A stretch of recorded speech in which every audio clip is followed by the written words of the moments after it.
Hello, everybody.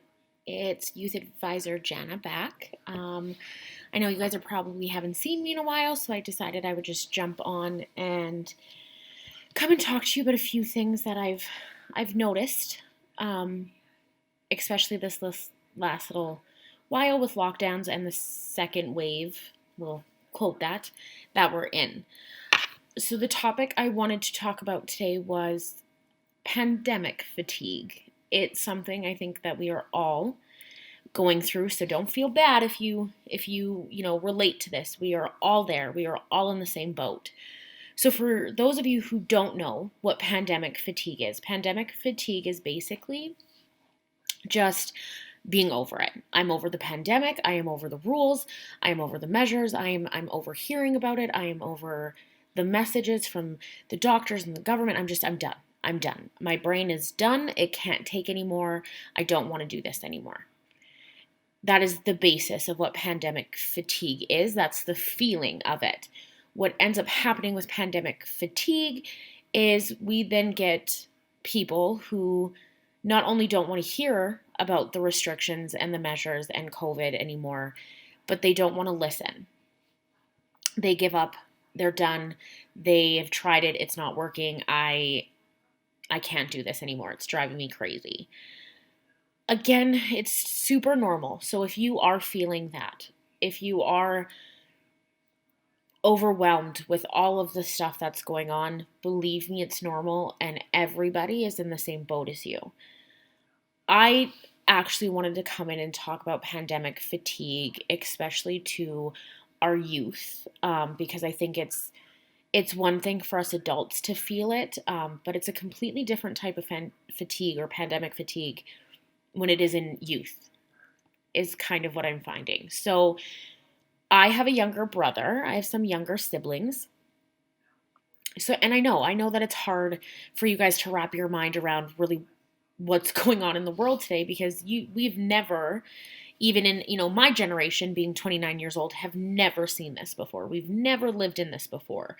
There's history of Spanish flus and pandemics and all that, but it's never hit this close to home. It's never been on a global scale in this capacity before. So it's new for everybody, and that also is very okay. There's a lot of people who don't know, including myself, necessarily how to function in this. So we're taking it day by day, and we're learning and we're trying new things. And I feel it. I feel for the seventh day in a row of hearing of cases and what could a lockdown look like and what restrictions. I get over it too. I don't want to hear it. I don't want to talk about it. I'm done. There's only so much my brain can handle. However, in saying that, it's okay to take breaks from hearing about the pandemic or talking about the pandemic. I think it's actually very healthy to take those breaks in this for mental health. Sometimes when we consume ourselves with something like this, that becomes the focal point of our life, and that really amps up our fight, flight, freeze response for survival and feeling protected. So I do think it's okay to not watch the news that one day. It's okay to not want to look at the numbers the next day. However, what we can't do is let pandemic fatigue kind of make us not listen to the restrictions. In saying that, again, I know that's hard because the restrictions kind of impede on our life and what we know to be normal day-to-day things, and those aren't happening right now, and it's confusing and it's overwhelming and it's frustrating. It's frustrating. That's actually a perfect word. It is frustrating to live in this world today. So, with pandemic fatigue, yes, we're all tired. I feel like, even for myself, I feel like we've been in this war for longer than a year. I feel like we've been here, and it's hard to see the light at the end of that tunnel. And sometimes, even myself, I find myself being like, oh, I just want to get up and go see my sister today. I just want to go to the mall. I just want to live normally for a minute, or a day. But the reality is it only takes that minute or that day to get sick and come home and then make other people sick. So yeah, it does only take, that little that little break that you're looking for to really snowball this into a huge thing. And this isn't me trying to induce fear or scare you. It's just having a real conversation about how we're all feeling. The way I look at this is it's like an equation. It's like a math equation. You need all parts of that equation in order for you to get to the answer. So government restrictions are one part of that equation. The other part is us listening. So if we don't listen, that equation doesn't work, which means we stay here longer and it gets worse and it gets scarier, and they do bring this in, or more restrictions in, sorry. So again, I hear you. I'm there with you. We are all very much there with you in being tired of this and almost feeling like we're grounded every single day of our life and we didn't even do anything wrong. However, my suggestions to you are hold on just a little longer. Keep following those restrictions. Wear your mask when you go out if you are going out. Try and limit the amount you're going out. Your friends will stay there and be there at the end of this. So it's just about, really being smart, and now it's really about taking a step outside of yourself and going, okay, I need to do this to protect myself, but I also, maybe I live with grandma, maybe I live with grandpa, maybe somebody I live with has diabetes or is immunocompromised or is in one of those high risk categories, and we need to start thinking of them too because they exist there too. So again, with pandemic fatigue, we're all feeling it, and it is something that is real. So don't feel crazy if you feel like you're over it.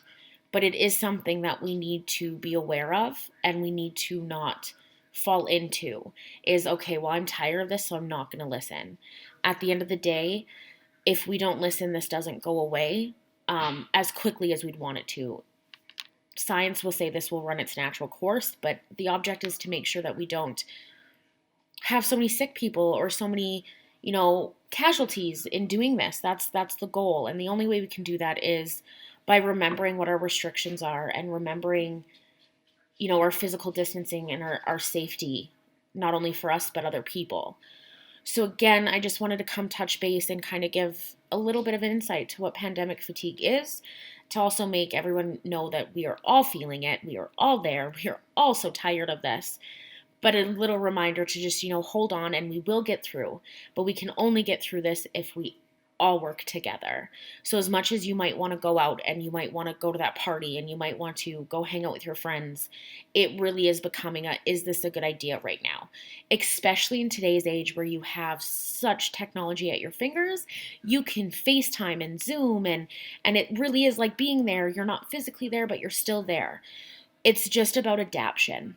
We really need to learn how to adapt our life to maintain safety, but not lose our minds in it. Again, I will have my information here. I am a youth advisor at the YMCA, and I love talking to people about everything and anything. So please, if you are feeling pandemic fatigue, if you have questions about COVID, or you just need somebody to vent to because you're sick of it and you just want somebody to hear how tired you are, email me, call me. I am all ears, and I will do my best to either try and help you work through it, to help you relieve some of that anxiety, or, even help you make a better choice. Maybe today we don't go see our boyfriend. Maybe we FaceTime them. Whatever. Just reach out, and remember, we are in this together to the end, and that is the only way we get to beat this. So as tired of COVID as you are, we can't lose that energy to fight this battle, because we can be stronger than it if we come together.